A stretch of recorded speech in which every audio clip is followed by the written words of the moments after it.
Question ہے مرد اور عورت پر حج کب فرض ہوتا ہے؟ مرد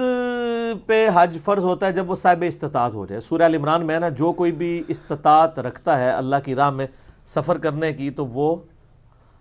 یعنی سفر اختیار کرے. اور استطاعت سے مراد ہے کہ آنے جانے کا خرچہ, وہاں رہنے کا خرچہ, اور پیچھے اتنے دنوں کے لیے گھر والوں کا بھی خرچہ. اور اس میں آپ ادھار اٹھا کے بھی حج کر سکتے ہیں اگر آپ کو یہ یقین ہو کہ آپ ادھار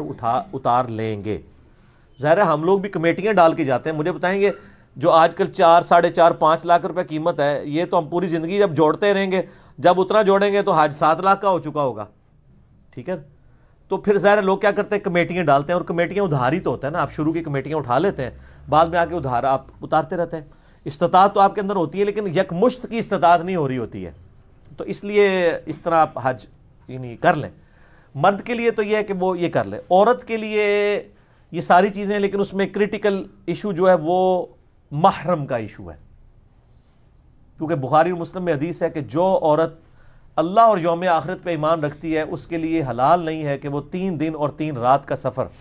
بغیر محرم کے کرے. پھر آپ علیہ السلام نے 7 محرم رشتے گنوائے کہ اپنا شوہر, بیٹا اور باپ یا بھائی,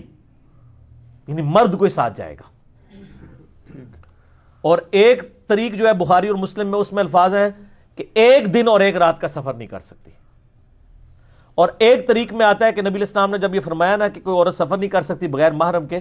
تو ایک صحابی نے کہا یا رسول اللہ میں نے تو جہاد میں اپنا نام لکھوایا ہوا ہے اور میری بیوی حج کا ارادہ رکھتی ہے, تو آپ نے فرمایا کہ تم جہاد پہ نہ جاؤ, اپنی بیوی کے ساتھ جا کے حج کرو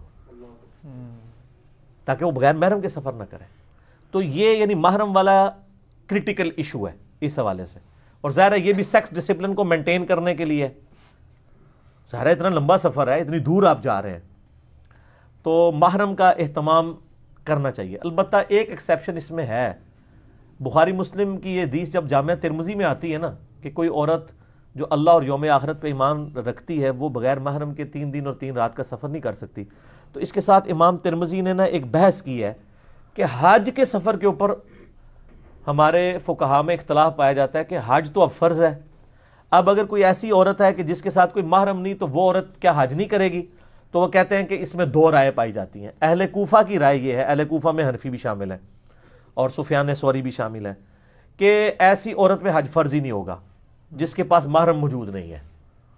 کیونکہ محرم تو شرط تھی, تو وہ اس پہ حج فرض ہی نہیں ہوگا جب تک محرم نہ ہو. جبکہ امام شافعی اور امام مالک, احمد بن حنبل, ان کا موقف یہ ہے کہ ایسی عورت جو ہے وہ اگر 2 شرائط پائی جاتی ہوں کہ حالت امن ہو نمبر 1, اور نمبر 2 قافلے کی شکل ہو, یعنی وہ انڈیویجولی کسی غیر محرم مرد کے ساتھ نہ ہو, ایک قافلہ ہو, ایک کوئی میاں بیوی جا رہے ہیں, 2-4 خاوند ہیں اور ان کے ساتھ کسی کی بیوی ہے, کسی کی بہن ہے, اس میں بھی یہ بھی ایک بڑھیا اٹیچ ہو جاتی ہے. تو اس طرح وہ اگر سفر اختیار کرتی ہے تو وہ حج کر سکتی ہے. اور اس میں نے ایک چیز ایڈ کی ہے کہ وہ عورت جوان عورت نہیں ہونی چاہیے, کیونکہ ظاہر ہے پھر تو خود وہ ایک فتنہ بن جائے گی. 50+ اگر وہ عورت ہے یعنی جس کے پیریڈز وغیرہ آنا بند ہو چکے ہیں, لیکن وہ واقعی یعنی وہ 50+ ہو, بعض 50+ بھی جو ہے وہ 20+ بنی ہوئی ہیں, ان کی نہیں بات ہو رہی, تو وہ اگر سفر کر لیتی ہے حالت امن میں اور قافلے کی شکل میں تو اس کا جواز اس کے تحت یعنی فقہا نے اجازت دی ہے. امام ترمذی نے اس کی دلیل جو ہے وہ پیش نہیں کی ہے, لیکن میں اس کی آپ کو دلیل بتاتا ہوں. اس کی دلیل وہ صحیح بخاری کی حدیث ہے, بڑی طویل حدیث ہے کہ عدی بن حاتم بیٹھے ہوتے ہیں نبی علیہ السلام کے پاس, کچھ غریب اصحاب آتے ہیں اور وہ کہتے ہیں کہ جی مدینے کے راستے جو ہے وہ بڑے پرخطر ہیں, ہمیں ڈاکو لوٹ لیتے ہیں اور بڑی مشکل زندگی ہے, امن نہیں ہے. تو نبی علیہ السلام نے حضرت عدی بن حاتم سے کہا کہ اے عدی اگر تو زندہ رہا نا تو دیکھے گا کہ ایک اکیلی عورت زیورات کی لدی ہوئی عراق سے چلے گی, ہیرا شہر سے 1000 کلومیٹر کا سفر کر کے کعبہ شریف آئے گی اکیلی, طواف کر کے یعنی حج کر کے واپس چلی جائے گی, اور اس کو اللہ کے علاوہ کسی چیز کا خوف نہیں ہوگا. ٹھیک ہے,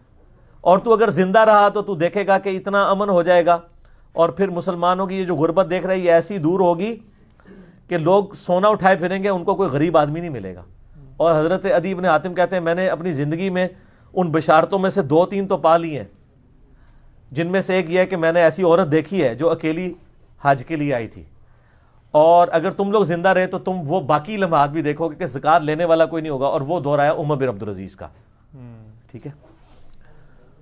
اس حدیث سے پتا چلا کہ نبی علیہ السلام فرمایا اکیلی عورت نکلے گی اور راستے پر امن ہوں گے. اس سے اکیلی عورت کا حج کرنا ثابت ہو گیا، ورنہ تو نبی علیہ السلام اس کو کنڈیم کرتے کہ کیوں نکلی ہے بغیر محرم کے. یہ حدیث ثبوت ہے کہ امام شافعی اور امام مالک کا موقف مضبوط ہے کہ اگر حالت امن ہو اور قافلے کی شکل میں تو اس سے بہتر ہو جائے گا. لہٰذا آج کل ہمارے جو یہ بینکوں کے اندر وہ جعلی قسم کے بھی محرم لکھوا دیتے ہیں نا، یہ سعودی حکومت کو اب چاہیے کہ وہ، ان کو پتہ تو ہے نہیں یہاں پہ لوگ بغیر محرم کے سفر کر رہے ہوتے ہیں اور وہ جعلی محرم بنا دیتے ہیں کیونکہ انہوں نے کاغذوں کی وہ پیٹ بھرنے ہوتے ہیں. تو سعودی حکومت خود تھوڑے سے ٹالرنس دکھائے نا کہ وہ یہ کہہ دیں کہ جو 50+ ہیں اور قافلے کی شکل میں آ رہے ہیں اس میں کوئی جاننے والا ہے تو ان کو محرم کی ضرورت نہیں ہے، بجائے کہ بینک والوں کو جھوٹ لکھنا پڑے. وہ جھوٹ ہی لکھ رہے ہیں نا، اور ان کی مجبوری یہ ہے کہ یہ ان کو ایز اے لاسٹ ریزارٹ کرنا پڑتا ہے، جو یعنی ایک جس کو کہتے ہیں نا قرآن پاک میں آیا نا کہ جب زندگی موت کی کشمکش بن جاتی ہے تو حرام بھی آپ کھا سکتے ہیں، تقیہ بھی کر سکتے ہیں، اور کلمہ کفر بھی بک سکتے ہیں دل میں ایمان رکھتے ہوئے. یہ ساری چیزیں سورۃ الناس سورہ آل عمران میں آئی ہیں، وہ ایک معاملہ الگ ہے. تو سعودی حکومت تھوڑی ٹالرنس دکھائے تاکہ ان امتحانوں سے ہمیں نہ گزرنا پڑے. صحیح. ٹھیک ہو گیا. تو یہ یعنی عورت یعنی پھر محرم کے ساتھ سفر کرے وہ تو بہتر ہے، لیکن بغیر محرم کے سفر اگر کرتی ہے تو قافلے کی فارم میں اور جو ہے وہ امن کی حالت میں، اور ہماری یہ حالتیں امن ہی کی حالتیں چل رہی ہوتی ہیں. ٹھیک ہو گیا جی.